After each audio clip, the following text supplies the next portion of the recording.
V zadnjem tednu nismo zabeležili novih pozitivnih okužb na COVID-19, se je pa povečalo število brisanih pacientov. V preteklem tednu je bilo nekje 23 v povprečju dnevno brisanih, v tem tednu, v teh zadnjih 4 dneh pa približno 40 brisov na dan. Od tega je recimo nekje 1/3 otrok, ostalo so odrasli.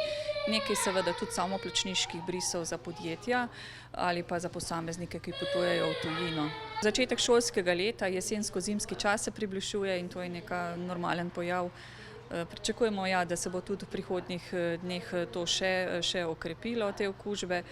Temu posledično tudi pripravljamo zunaj na parkirišču poleg odvzemov brisov po drive-in sistemu tudi kontejner za preglede otrok in odraslih, tako da bomo lahko te okužbe ustrezno oskrbeli zunaj zdravstvenega doma.